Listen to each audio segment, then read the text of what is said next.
All right, everyone. Before we move on tonight, I wanted to say to stay with one idea from the discussion for just a few more minutes, because I don't think the biggest issue raised in the video was housing or inflation or even wealth inequality. I think the biggest issue was something much deeper: the ability to imagine the future. So think about it. For most of human history, people tolerated enormous difficulties: wars, recessions, poverty, political instability, and yet many people kept moving forward. But why? Well, because they believed there was a future worth moving toward. They believed, if I work hard, if I save, if I sacrifice, if I remain patient, my life can gradually improve. And whether that belief was always true or not is not really the point. The point is that people believed it. Hope itself became a source of energy. So one of the most powerful psychological mechanisms human beings possess is delayed gratification.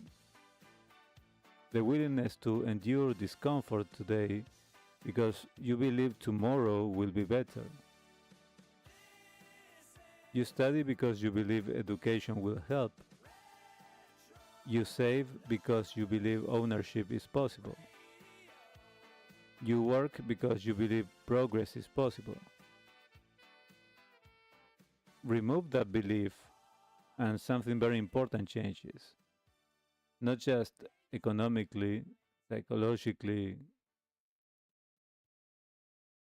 People stop planning and people stop committing. People stop imagining. So now, obviously, this is not true for everyone. There are still young people buying homes, starting businesses, building families, and creating amazing lives. A minority of young people. But what concerns me is something else. It's when increasing numbers of ordinary people begin feeling that traditional milestones are drifting further away, not being impossible but increasingly distant. And over time, that can create a kind of emotional fatigue, a feeling that no matter how hard you run, the finish line keeps moving. So now let's connect this back to why we talk so much about the 80s and 90s here. Because contrary to popular mythology, those decades weren't perfect as well. They were far from it.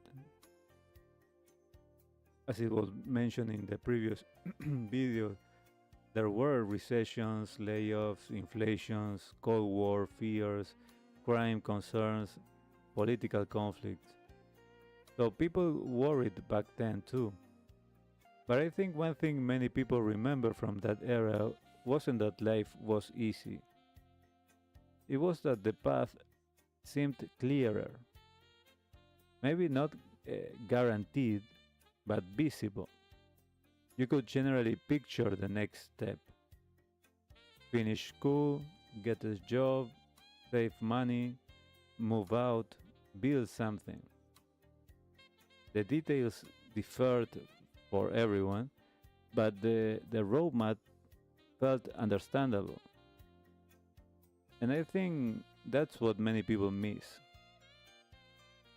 from the 80s and 90s. No, not the hairstyles, not the VHS tapes, not the cassette player. They missed the feeling that life was moving somewhere. So, one thing that struck me during the discussion about Gen X was how often certain generations experienced resets. The dot-com crash, the financial crisis, the housing crashes, pandemics, inflation spikes, and eventually people begin asking themselves, how many times am I supported to start over? Am I supposed? Sorry. How many times am I supposed to start over? Because starting over is difficult. But starting over repeatedly can become exhausting. And this is where I think we have to be careful. Because when hope becomes difficult, cynicism becomes tempting.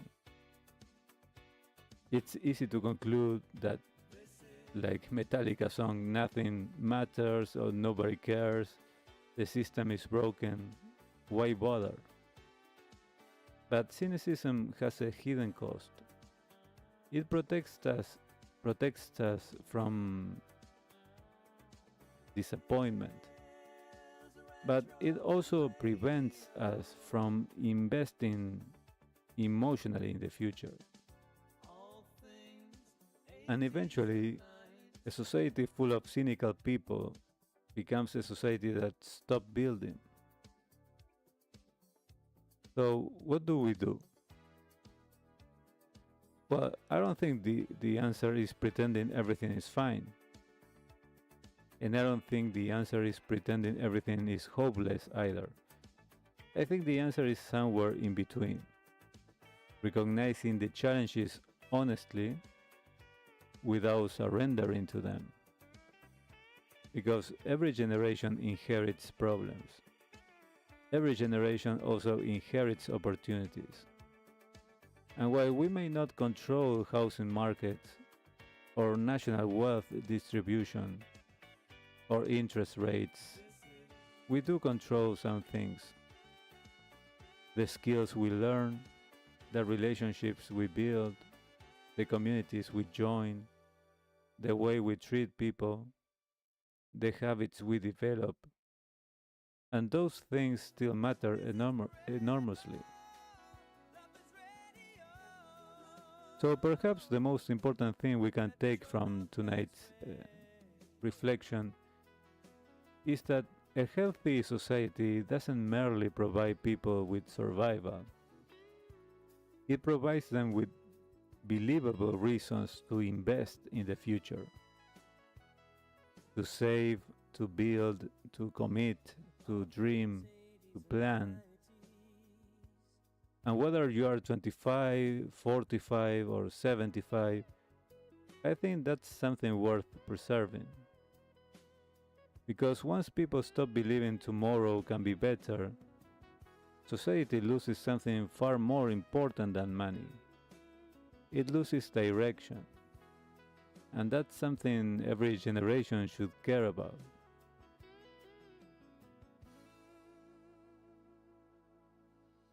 Alright, everyone, let's keep moving. And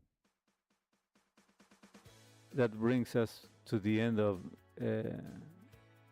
tonight's live stream, back to the present here on RetroLovers Radio.